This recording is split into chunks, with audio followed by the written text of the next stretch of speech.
Aleluia, glória a Deus. Louvado seja o Senhor.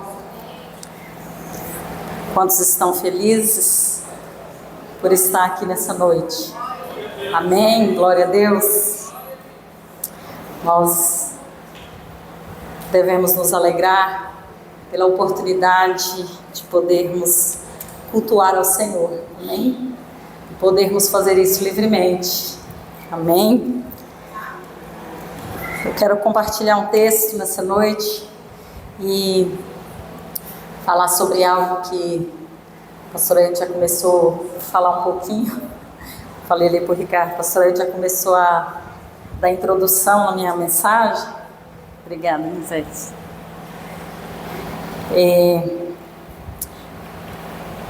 O título dessa mensagem, nem sempre eu compartilho o título daquilo que eu vou ministrar, apesar de todas as vezes eu fazer, porque às vezes não sinto necessidade, mas nessa noite acho bastante relevante, porque eu creio que os irmãos já vão poder ir se preparando e começar a entender sobre aquilo que nós vamos falar. Eu quero falar nessa noite sobre, e o tema da minha ministração é: estamos em guerra.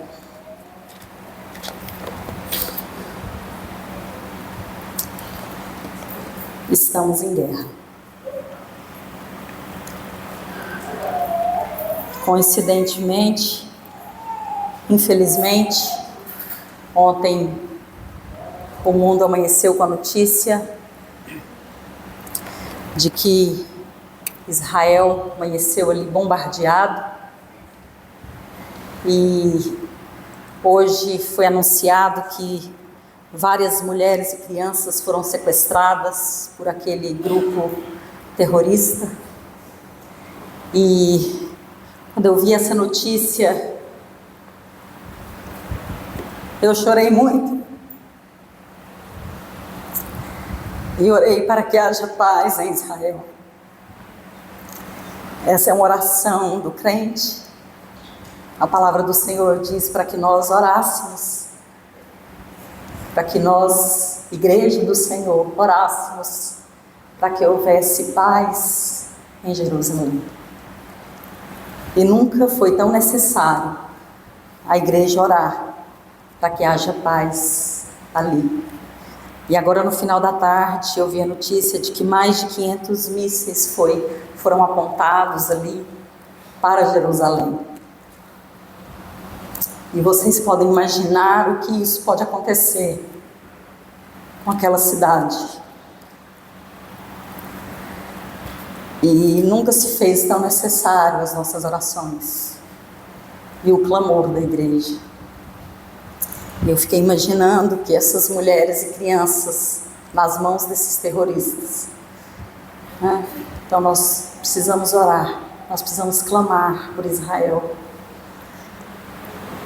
E eu já tinha preparado a minha mensagem, já tinha dado esse tema a ela: estamos em guerra. Se Israel está em guerra, a igreja está em guerra. Eu vou repetir: se Israel está em guerra, você está em guerra.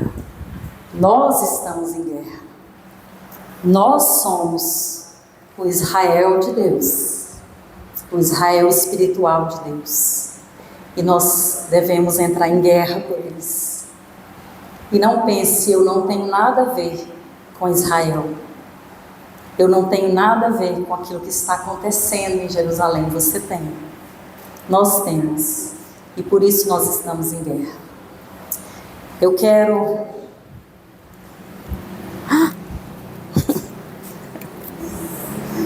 Ainda bem que eu tenho um marido zeloso e bastante discreto, né? Obrigada, meu bem.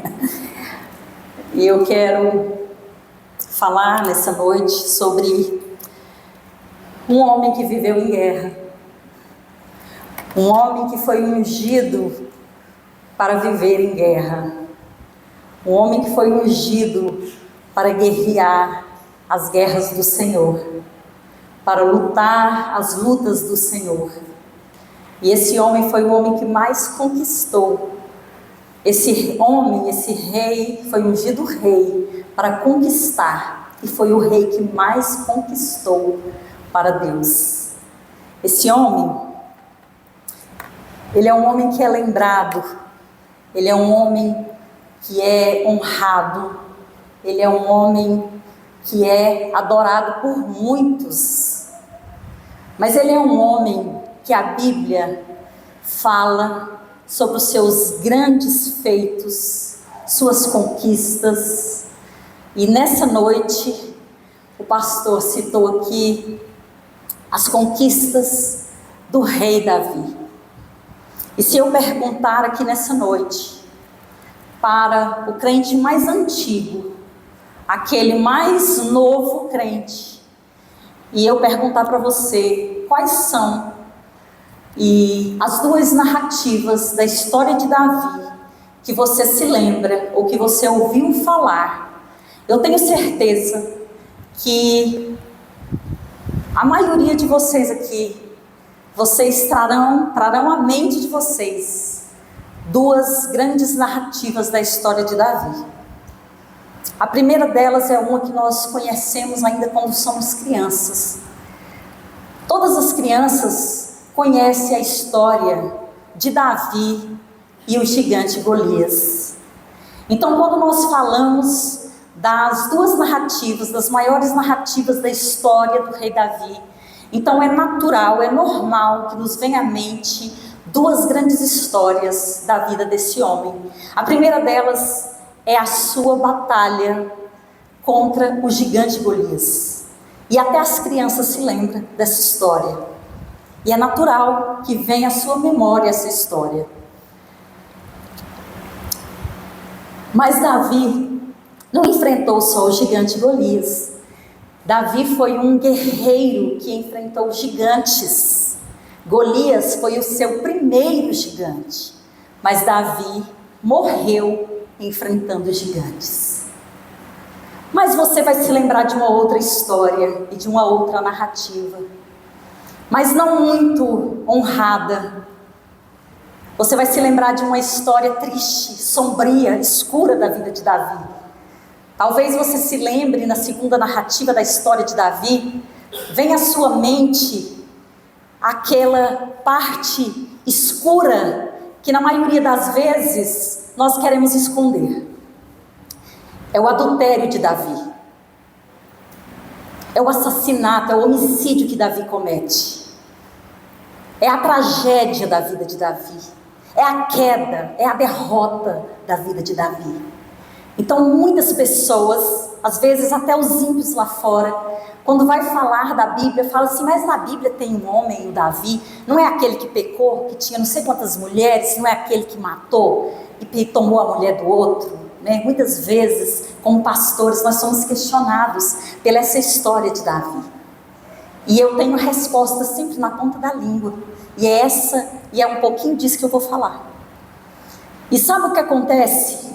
Sabe por que essa história está aqui? Essa história poderia facilmente ter sido omitida, sim ou não?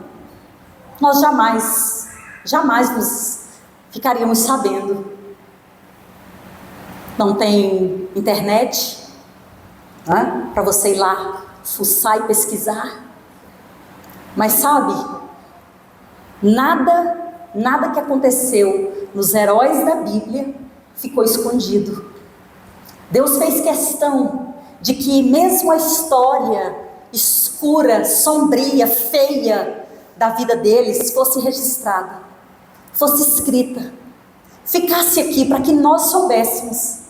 E a história da vida de Davi, ela é marcada, ela tem duas marcas. Davi, ele traz duas marcas. Ele foi marcado para sempre por essa história trágica. Nenhum outro homem na Bíblia foi tão marcado pelo seu pecado como Davi.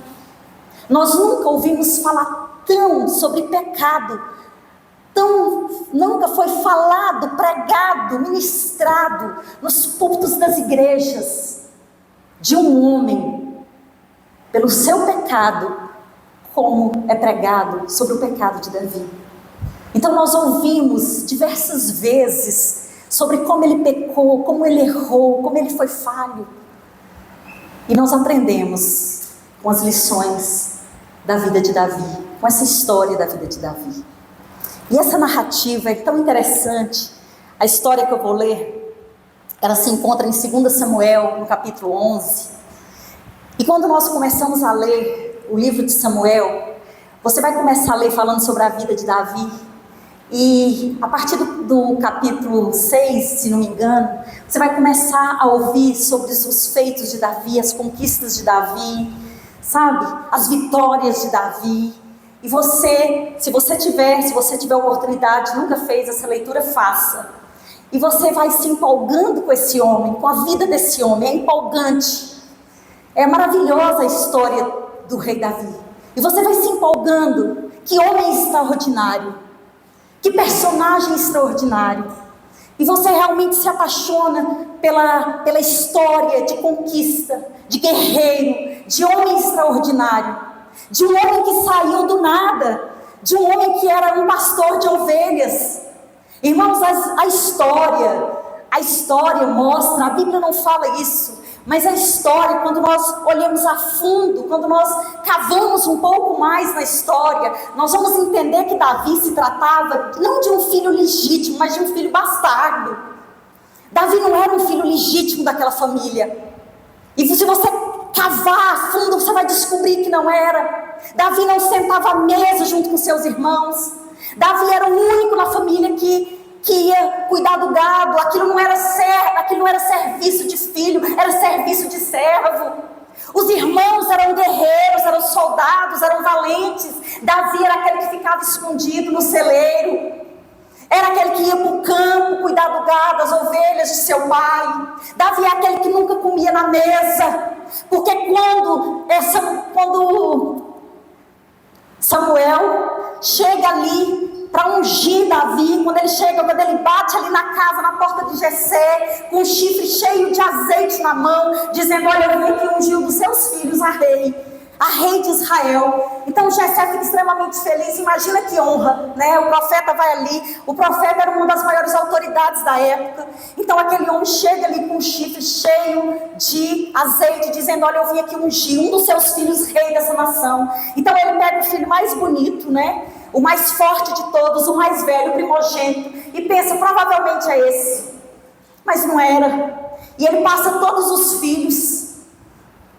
Jessé preparou ali uma mesa, porque Samuel manda avisar que vai ali. Então ele prepara toda uma ceia, um banquete para receber aquela autoridade.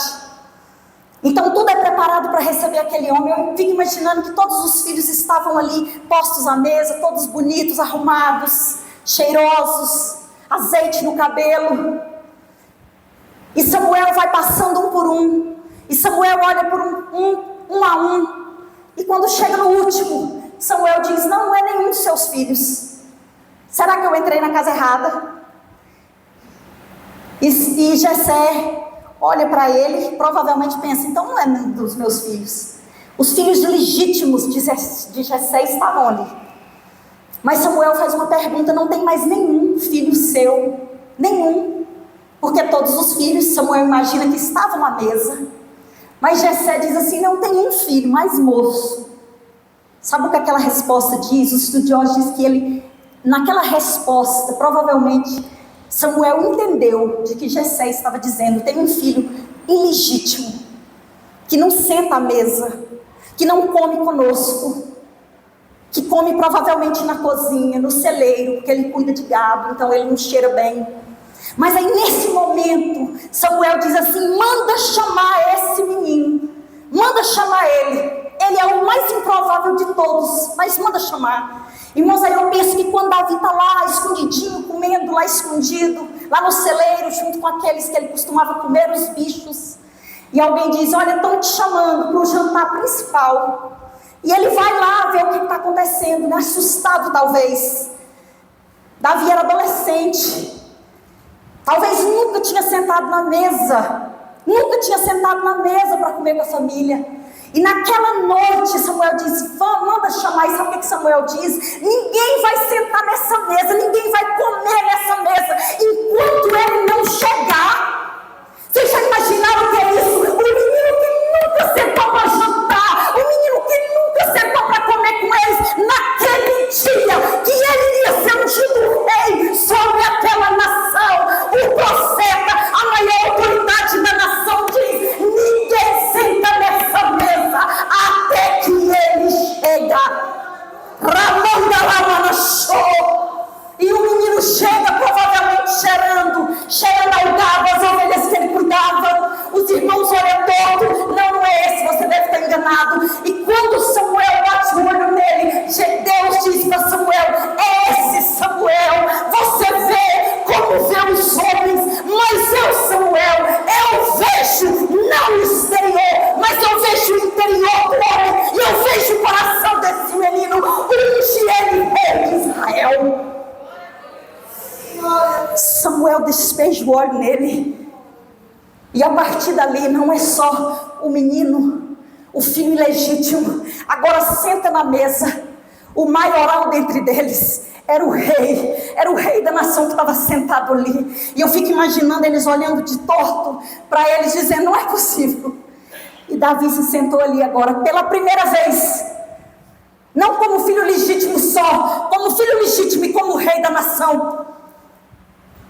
E Davi se senta, e eu fico pensando que no seu coraçãozinho ingênuo, porque tinha coração puro, porque a palavra de Deus diz assim: é Deus que diz a respeito dele, não é ele que diz, é Deus que diz. Porque uma coisa é eu dizer de mim: eu sou uma mulher segundo o coração de Deus, eu sou uma bênção, eu sou uma mulher sábia, virtuosa. Vocês não imaginam como eu sou. Uma coisa é eu dizer, outra coisa é Deus dizer: essa mulher é ungida do Senhor, ela é valente do Senhor, ela é guerreira do Senhor. Então não foi ele que disse, foi Deus que diz a respeito dele: ele é um homem segundo o meu coração. Foi Deus que disse, não foi ele que disse de si mesmo, mas foi Deus que diz dele: ele é um homem segundo o meu coração. Deixa eu dar só uma deixa para você aqui. Enquanto você diz de você, Deus não diz nada. Deus não diz nada de quem diz de si. Deus só diz para quem não diz. Deus só diz para quem não diz. Guarda isso aí. Você quer que Deus te dê um título e diz algo de você? Não diga nada de si. Deus só diz para quem não diz. E Davi se sentou, e no seu coração puro, eu penso que estava transbordando de alegria. Não porque era ungido rei, mas porque naquela noite ele se sentou e se viu pela primeira vez: filho, eu sou filho. Eu sou filho, não bastardo, não ilegítimo. Eu sou filho, eu sou filho, eu sou filho.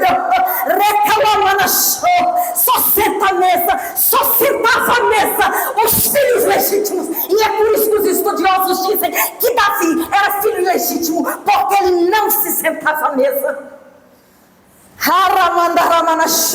Deus contrariando as coisas do homem.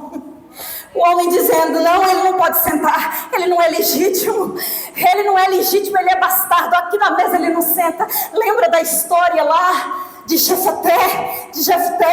Lembra da história dele? Os irmãos dizem: não, aqui ele não fica, ele é filho da prostituta, aqui ele não fica, ele é filho legítimo, ele é filho bastardo. Era assim na lei de Israel. E Deus diz: ele senta. Davi senta, Davi come a mesa e é ungido rei. E vamos continuar. Essa palavra era para 3 horas, eu vou resumir ela em uma. Vamos lá. Diz o texto assim, até agora eu não li o texto, né? E vocês vão falar assim, a pastora pregou e não leu a Bíblia. Que heresia! Que heresia! Pregou e não leu a Bíblia.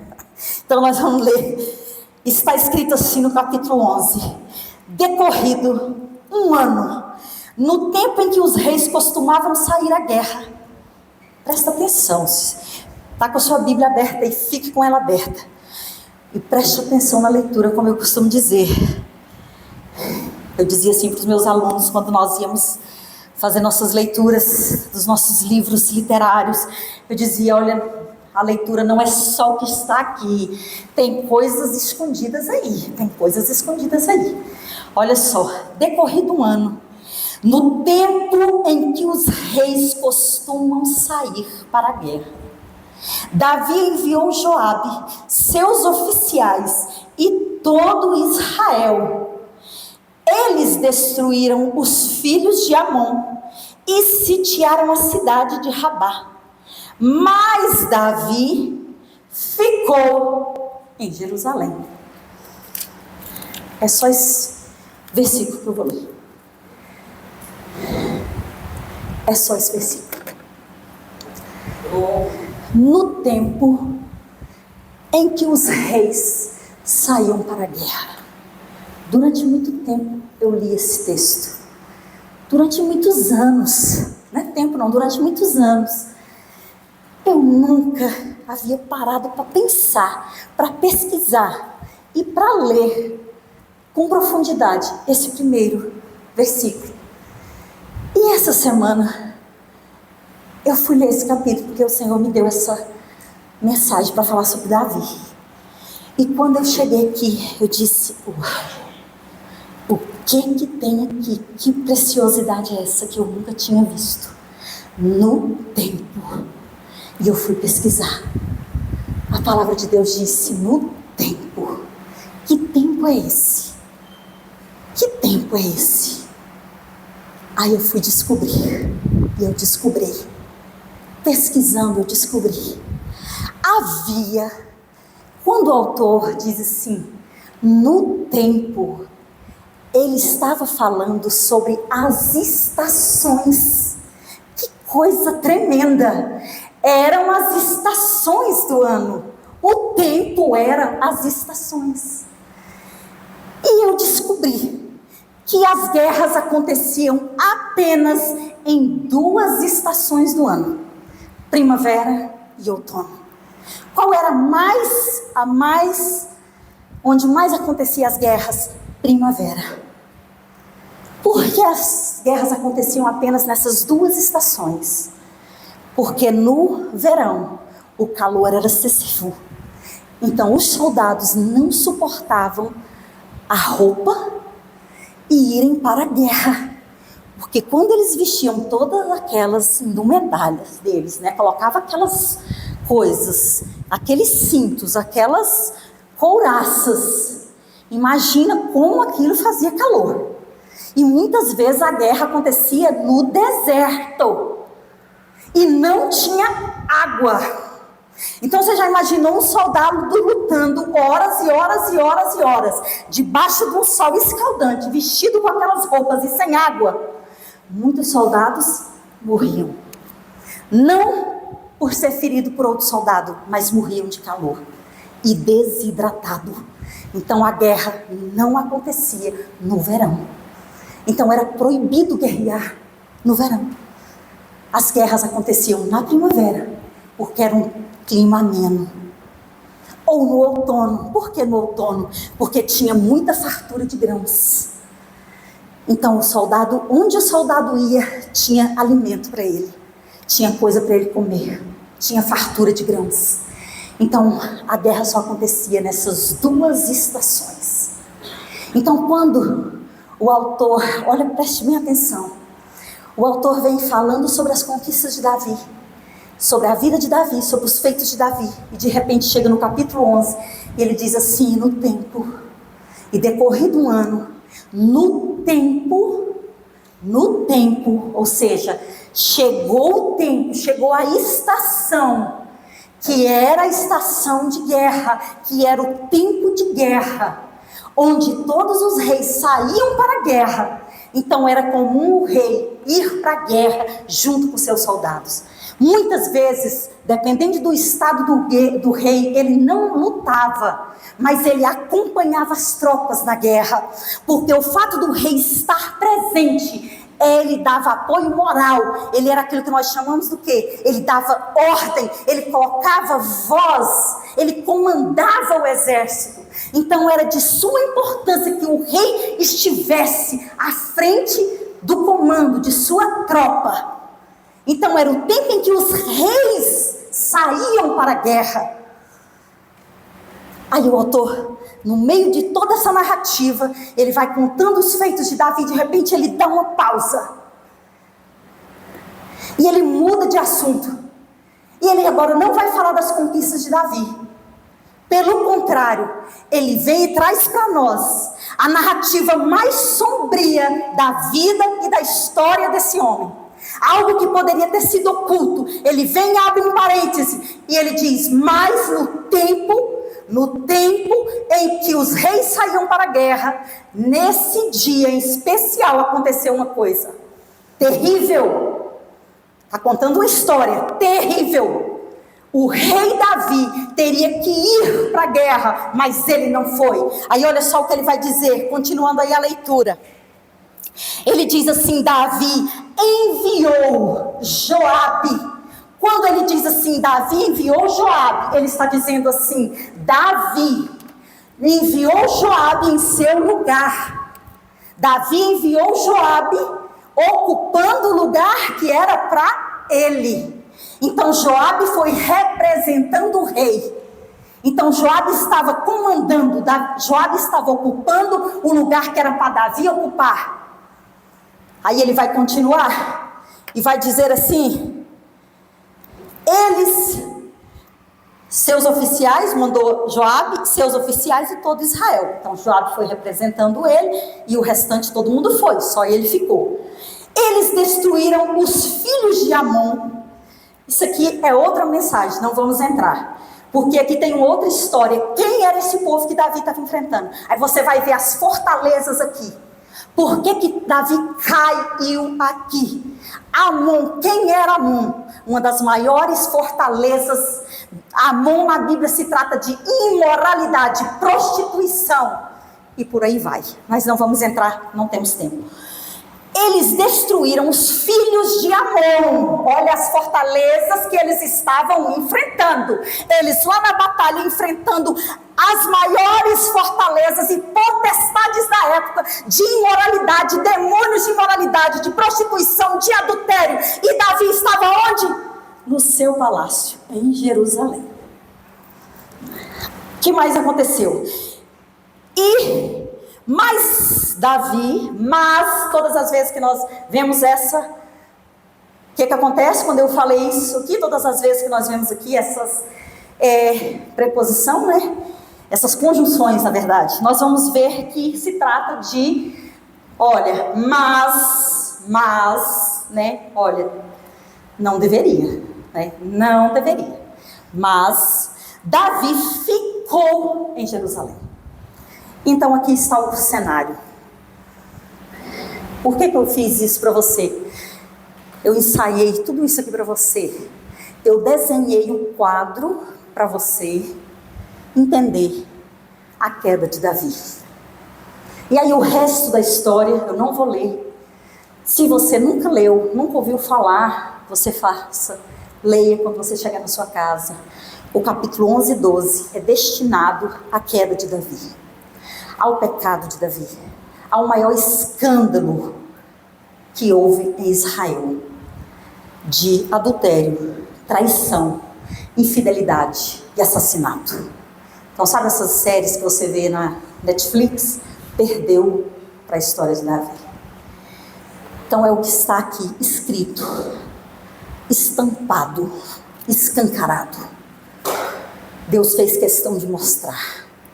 Deus fez questão de dizer a todos nós.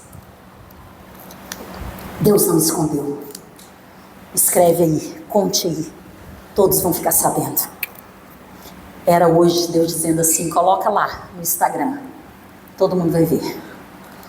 Ficou registrado. Todo mundo ficou sabendo. Aí o que aconteceu? O que eu quero falar com tudo isso nessa noite? E o título da minha mensagem nessa noite. Irmãos, estou só na introdução. Falei que era 3 horas, né? Mas eu vou tentar agora resumir rapidamente, só para você pegar o sentido da coisa. Estamos em guerra. Estamos em guerra. Davi caiu. E ele caiu. Ele deu 4 passos. 4 passos importantes. E fez com que ele caísse. E eu quero falar sobre esses 4 passos rapidamente. Que se você quiser cair, dê os 4. E é fatal. Vai cair. Vai cair. O homem segundo o coração de Deus caiu. É impossível caminhar esses 4 passos e não cair. Que passos são esses? Primeiro deles. No tempo determinado para guerrear, Davi ficou em paz. O ano passado eu ministrei 2 ministrações. Uma era o título assim: o que fazer em tempos de crise ou em tempos de guerra, e o que fazer em tempos de paz. E nessa noite eu quero dizer para você que esse tempo era um tempo de guerra. Era um tempo de guerra. Não era tempo de paz. Mas Davi se atreveu a viver como se vivera em tempo de paz. Em tempo de paz. Davi estava em paz, em Jerusalém, sossegado, como se nada tivesse acontecendo. A guerra estava acontecendo, uma guerra travada, uma batalha terrível, os seus homens enfrentando uma batalha terrível, e Davi como se nada tivesse acontecendo, deitado em seu palácio, passeando, olhando de um lado para o outro, e as coisas acontecendo lá fora, e literalmente o mundo pegando fogo lá fora, e Davi aqui olhando como se nada tivesse acontecendo. Vou dormir agora o sono da tarde, vou dormir o sono da beleza. Isso te lembra alguma coisa? Irmãos, nesses dias o Espírito de Deus tem ministrado ao meu coração. É necessário que compreendamos o mover de Deus e o tempo que estamos vivendo. É necessário que compreendamos as estações que estamos vivendo. E quando o Espírito de Deus me levou essa palavra, eu compreendi que no tempo determinado para a guerra era estação. Eu disse: Deus, obrigada. Obrigada porque o Senhor tem falado comigo sobre as estações, sobre compreender as estações que estamos vivendo. Estamos vivendo em guerra, estamos vivendo um tempo de guerra. Não estamos em tempos de paz. Não é tempo de paz, é tempo de guerra. É tempo de guerra. E sabe qual foi o passo terrível de Davi? Viver em tempo de guerra como se estivesse vivendo em tempos de paz. Não confunda. Viver em tempo de paz é uma coisa, viver em tempo de guerra é outra. Não confunda as coisas. Não confunda as coisas. Principalmente os homens que me ouvem nesse lugar. E me ouvem na internet, na Mike, porque vai postar depois. Tempo de guerra é o tempo em que os homens, os valentes de Deus, precisam estar prontos para guerrear. Prontos para guerrear. Prontos para a batalha.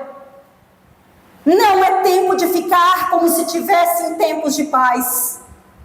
Porque homens em tempo de guerra, que vivem como se vivessem em tempos de paz, estão caminhando para a queda, estão caminhando para a ruína, estão caminhando para a destruição. Cuidado com a estação que você está vivendo. O Espírito de Deus está movendo, o Espírito de Deus está mostrando em que tempo nós estamos vivendo. Está anunciando na televisão, está anunciando na internet todos os dias o tempo em que estamos vivendo. Estamos em tempos de guerra. Vire para a pessoa que está do seu lado e diz isso para ela: estamos em guerra. Não baixe guarda. O segundo passo que fez com que Davi caminhasse rumo à queda. Davi enviou Joabe em seu lugar. Não transfira a outros a responsabilidade que é sua. Homens e mulheres, agora eu vou falar para pais. Pais, cuidado ao transferirem a responsabilidade que é de vocês para outros. Não, pastora, a senhora não está entendendo. Meu filho, quem cuida é a vovó. A vovó não é mãe. A responsabilidade do filho é papai e mamãe. Não transfira a responsabilidade. Homens, existe um papel que é você que vai cumprir na vida do seu filho. Paternidade. Seu filho precisa de paternidade. Um homem, um pai presente. Não seja omisso. Não seja omisso. Não se esconda. Não se omita. Não transfira para sua esposa a responsabilidade que é sua. Sabe o que nós temos visto? Homens que têm se escondido. E a mulher assume as rédeas. As rédeas de tudo. Homens sem autoridade. E muitas vezes mulheres que não têm cumprido o seu papel. Papéis invertidos. Sabe o que nós temos visto nessa geração? Homens trocando fraldas. Não estou dizendo que é proibido. Homens devem ajudar suas esposas sim, devem cuidar dos filhos sim, devem trocar fraldas, devem preparar mamadeiras. Mas nós temos visto muito mais homens preparando fralda, trocando fralda, preparando mamadeiras, do que as mulheres. Inversão de papéis. Deixa eu só abrir parênteses aqui rapidamente. Conhecemos um casal, eu e Ricardo, há uns 20 anos atrás, que a mulher fazia questão de dizer assim: eu nunca troquei uma fralda das minhas filhas. Meu marido que troca. Nunca fiz uma mamadeira. O amor que troca. O pai que troca. Ela falava só assim: amor e pai. O pai que troca. O amor que troca. 20 anos depois, 2 filhas. Sabe como que elas chamam o pai? Pelo nome. Não vou falar para expor, para não expor. Elas chamam ele pelo nome. Tamanho respeito que ela tem por eles. De igual para igual. A mãe, elas odeiam. Odeiam ao ponto de a mais velha ter saído de casa para estudar e nunca voltou. Tem um problema seríssimo. As duas fazem terapia. E ela fala literalmente: não gosto da minha mãe. Minha mãe não gosta de mim. A menina usa piercing daqui até aqui, na orelha, na língua. Só usa preto. E fala com todas as letras: eu não gosto da minha mãe não gosta de mim, nunca gostou. Agora meu pai é gente boa. Meu pai é bacana. Bacana, legal. É o respeito que ela tem. Cuidado. Preste atenção. com o que está acontecendo com essa geração. Homem, assuma o seu lugar. Você é pai, você é autoridade. Você é a autoridade máxima dentro da sua casa. Você pode trocar uma fralda? Pode. Mas não se esqueça do seu lugar. De quem você é. De quem você é. Não se esqueça. Davi transferiu o lugar dele para Joabe e disse: vai lá, eu vou ficar aqui, faça o que eu deveria fazer, você sabe muito bem o que é, pode fazer você mesmo. E nós temos visto homens fracos, uma geração de homens fracos. Nunca se viu em toda a história homens tão fracos. Os filhos estão dominando os pais. Criança de 4 anos manda no pai e na mãe. Quem decide o que vai comer, o restaurante que vai, são os filhos de 4 anos. Cuidado. Cuidado. Isso é geral. Não é aqui, não estou falando de ninguém específico. Isso é geral. Cuidado com o lugar que você ocupa. Terceiro passo. Terceiro passo. Davi diz assim: eles sitiaram a cidade de Rabá. Davi, porém, ficou em Jerusalém. Cuidado com o lugar onde você está. Cuidado com o lugar onde você está. O exército está aqui e você está lá. Você foi chamado para a guerra. Você faz parte do exército de Deus. Não pense assim: não, eu vou ficar aqui no meio. Qualquer coisa eu venho para cá, qualquer coisa eu vou para lá. Não. Assuma o lugar. Davi foi ungido como rei, mas havia uma unção de guerreiro em sua vida. E por isso ele conquistou. E por isso o primeiro feito de Davi, como rei, como ungido do Senhor, foi derrubar um gigante. Havia uma unção sobre a vida de Davi. E Davi ignorou essa unção. Há uma unção sobre a sua vida. Não ignore a unção que está sobre você. Deus te ungiu. Você faz parte do exército de Deus. Hoje a igreja do Senhor é noiva do Senhor, é exército do Senhor. A palavra do Senhor diz assim, que Ele é varão de guerra. Varão de guerra é o Senhor. Ele é o nosso comandante. Ele tem nos chamado a guerrear. Ele tem nos chamado a nos posicionar. E Ele chamou Davi como guerreiro, como valente. E Davi estava onde não deveria estar. O povo, o exército de Israel estava em Rabá, lutando as lutas do Senhor. E Davi estava em Jerusalém.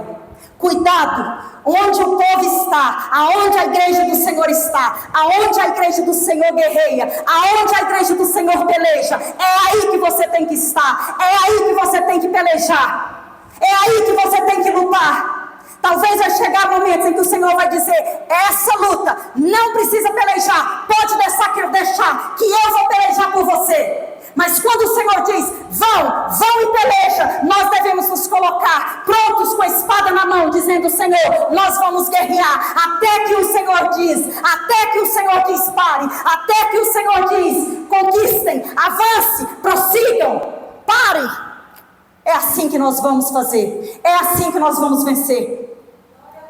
Cuidado para não estar no lugar errado e na hora errada.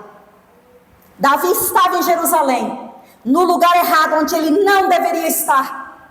Todos os reis estavam na guerra, e Davi em Jerusalém, dentro de casa. Isso se lembra alguma coisa?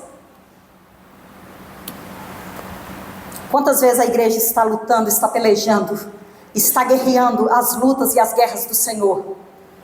Onde estão os homens? Onde estão os guerreiros do Senhor? Em casa?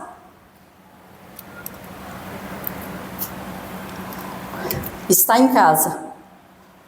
Permite que você vê o que não deve? Faça o que não deve. Quarto e último lugar, estou concluindo. Davi não estava fazendo aquilo que foi chamado para fazer. Para que Davi foi chamado para fazer? Davi foi chamado para lutar. Davi foi um homem que Deus ungiu para lutar as suas guerras. E tanto que no final de sua vida, ele vai dizer assim: construirei um palácio para o Senhor. E o Senhor vai dizer assim: não, Davi, eu não te chamei para isso. Há sangue demais em suas mãos. Sabe que esse é um dos episódios mais tristes que eu acho da história de Davi? Não a sua queda, porque eu acho que a queda de Davi não o define. O pecado de Davi não o define. Porque os meus erros e os seus erros não nos definem. Não definiu Davi. Os erros de Davi não o definiu. Os erros de Davi não fez com que Deus falasse assim: olha, você não é mais segundo o meu coração. Você não será mais lembrado. Seu nome será apagado de Israel. Pelo contrário, na bandeira de Israel tem uma estrela que é escrita, que é símbolo. Sabe de que rei? O rei Davi. Foi o maior rei, um dos maiores reis de Israel. O seu nome nunca foi esquecido. O seu nome nunca foi apagado. Porque era Deus, é Deus dizendo para mim e para você: os seus erros, os meus erros, assim como os erros de Davi, por piores que fossem, não o definiu. Não o definiu. Os nossos erros não nos definem. Nós somos aquilo que Deus diz que somos. Não o que nós dizemos. Não o que os outros dizem. Não o que o diabo diz. Mas nós somos aquilo que Deus diz que nós somos. Que nós somos. E mesmo que Davi tenha caído, mesmo que tenha essa história triste, sombria, escura da vida de Davi, Davi continuou sendo o homem segundo o coração de Deus. Isso não o definiu. Isso não nos define quando nós erramos e nos arrependemos de verdade. E nos arrependemos. Sabe, o Senhor o chamou para a guerra. E quando eu falo que esse episódio, quando Davi diz: eu quero construir um palácio para o Senhor, Davi disse: todo mundo tem suas casas. E todas as nações tinham um lugar para adorar os seus deuses. E Davi disse: meu Deus precisa ter um lugar também, uma casa também. E sabe, o Senhor diz: não, Davi, eu não te chamei para isso. Eu não te chamei para isso. Porque tem sangue demais em suas mãos. Era Deus dizendo assim para Davi: Davi, eu te chamei para um propósito. Davi, o propósito pelo qual eu te chamei, você já cumpriu. Davi, o propósito pelo qual eu te ungi, foi para guerrear minhas guerras. Foi para vencer gigantes, Davi. Foi para lutar com gigantes. E você cumpriu, Davi. Construir templo para mim, casa para mim, eu não te chamei. Eu não te chamei. Esse para mim é um dos episódios mais tristes. Mas sabe, lá em Zacarias nós vamos ler algo magnífico, extraordinário, que eu não vou falar disso agora porque não dá tempo. Que o Senhor disse assim, que nos últimos dias Ele restauraria o templo de Davi. Que templo é esse? Que Davi não construiu. Que templo é esse que Davi não fez? Porque quem construiu o templo foi Salomão, e você sabe disso. Mas a palavra do Senhor diz assim, que nos últimos dias Deus restauraria o templo de Davi. O templo de Davi. O templo que nasceu dentro do coração de Davi. O templo de adoração que existia no coração de Davi. Era desse templo que Deus estava falando. Davi, o lugar que eu habito em você é suficiente. Não precisa construir templo para mim. Não precisa. Eu não te chamei para isso. Há sangue demais em suas mãos. Há sangue demais em você. Sabe, esses 4 passos que Davi deu em direção à queda. E você vai ler depois e vai ver sua história. E ele caiu e caiu feio. E depois ele foi fazendo uma coisa mais feia que a outra para encobrir seu pecado. Para esconder aquilo que ele tinha feito. E às vezes nós nos assustamos, né, e pensamos como que aquele homem do capítulo 6, 7, 8, 9, 10, como que ele foi capaz de fazer isso aqui, né? Não é a mesma pessoa. Não pode ser a mesma pessoa. Aquele homem que foi atrás de Mefibosete, colocou Mefibosete na mesa. Aquele homem tão generoso, tão valente, tão forte. Por que ele não fugiu quando ele viu aquela mulher? Por que ele não entrou? Não fechou as portas? Não pode ser a mesma pessoa. Não pode. Mas Davi estava no lugar errado, fazendo as coisas erradas. E foi dando passos a passos até chegar à queda. E o que eu quero falar para você nessa noite, leva isso no seu coração, leva isso para casa. Não dê esses passos. Se você quiser ficar firme, se você quiser ficar firme no Senhor, não dê esses passos. Não dê. Fique no lugar onde Deus te chamou para ficar. Não transfira para ninguém as suas responsabilidades. É você que tem que estar lá, esteja. Por mais cansado que você esteja, se você tem que ir, vá. Vai chegar um tempo que você vai poder descansar. Tinha as estações de descanso. O inverno e o verão. Havia um tempo que Davi poderia descansar, mas aquele não era o tempo. Não era o tempo de descanso, não era o tempo de paz. Então, por mais que você esteja cansado, virá uma estação que o Senhor vai dizer, você pode descansar agora. Mas nesse momento, eu quero dizer para você, com todo temor, a igreja do Senhor está em guerra. A igreja do Senhor está em guerra.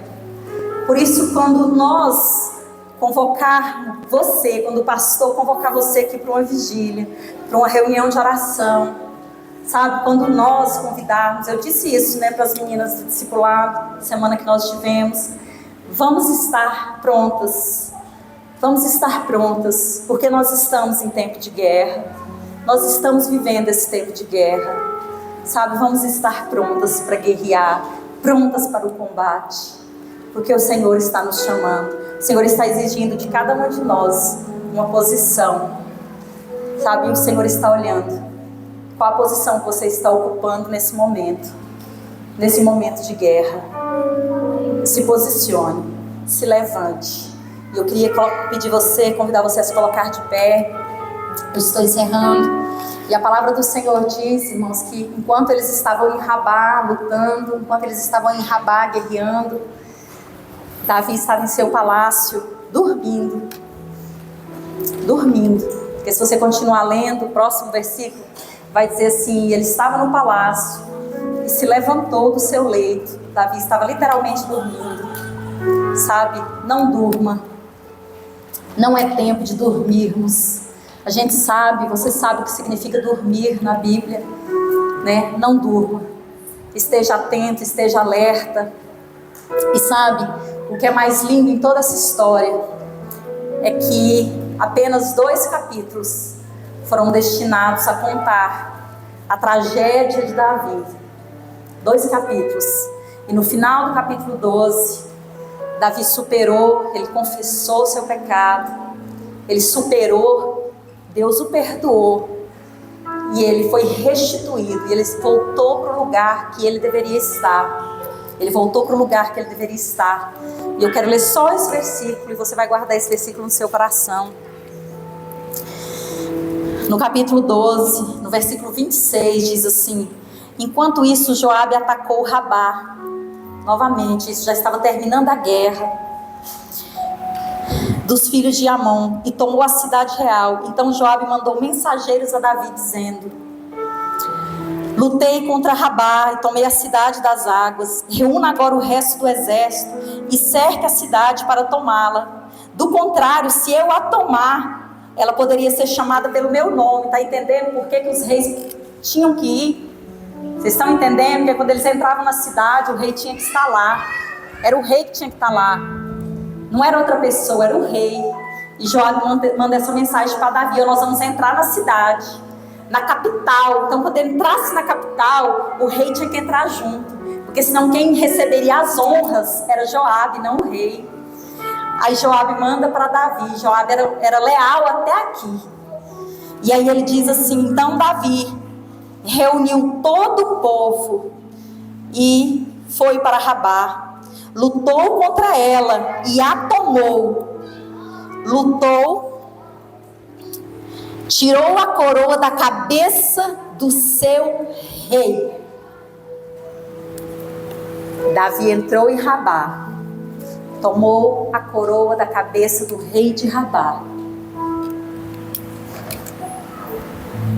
Davi foi restituído e voltou para o lugar e para a posição que ele nunca deveria ter saído. E ele saiu, e o autor, o narrador da história, ele faz questão de dizer: e Davi voltou a ser o homem que era, o guerreiro que era, e entrou em Rabá e tomou a coroa da cabeça do rei. Sabe o que isso significa? Davi matou aquele homem e tomou a coroa dele e colocou em sua cabeça, dizendo: eu agora sou o rei desse lugar. Davi tomou o lugar que era dele. Irmãos, assuma o lugar que é seu. Conquiste aquilo que o Senhor tem para você conquistar. Conquiste, o Senhor tem grandes coisas para fazer. Amém? E o Senhor conta com você. Você é guerreiro do Senhor. Há uma unção de Deus sobre a sua vida. Amém? Que o Senhor possa derramar sobre nós essa unção de valentes do Senhor. Que você seja abençoado nessa noite. Amém? Eu agradeço até aqui por terem me ouvido. Deus abençoe. Amém?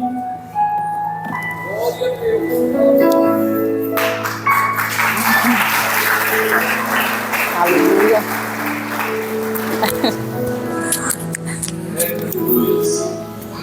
Alguém nessa noite deseja entregar a sua vida ao Senhor Jesus, dê um sinal assim na sua mão, dizendo: eu quero receber Jesus no meu coração, na minha vida. Você pode dizer: mas eu tenho Jesus. Mas a palavra do Senhor diz que nós devemos, com os nossos lábios, confessar. Aquele que confessa com os seus lábios, preciso confessar. É preciso declarar formalmente. Eu quero convidar você a fazer essa declaração, se você não faz. E se você já fez, reforce. Amém? Levante a sua mão na presença do Senhor, feche os seus olhos e diga assim: Senhor Jesus, eu te recebo como meu e suficiente Salvador, Senhor da minha vida. Senhor Jesus, ocupe o meu coração, entra na minha vida, para ser Senhor absoluto, Senhor de toda a minha vida. Eu te recebo hoje e declaro que o Senhor é o meu Senhor, o meu Salvador. Alguém fez pela primeira vez essa declaração do Senhor Jesus na sua vida? Não se faz. Quem fez? Não? Nem? Quer adorar mais uma vez encerrando esse culto. Quero dizer que na terça-feira, às 16 horas, e também na sexta, temos um culto aqui na tarde da bênção. Quinta-feira, às 20 horas, mais jovens no sábado, às 19, e domingo, escola livre. E nesse horário, às 19 horas, nós temos um culto de celebração. O Senhor te abençoe nesta semana. O Senhor te fortaleça nesta semana. Que a graça do Senhor seja sobre a sua vida. Que o favor do Senhor te cubra. E o Senhor guarde a tua entrada e a tua saída. E que o rosto do Senhor resplandeça sobre a sua vida e te dê a paz. Em nome santo e soberano de Jesus. Deus abençoe a todos. Em nome do Senhor. Na presença do Senhor. No nome de Jesus.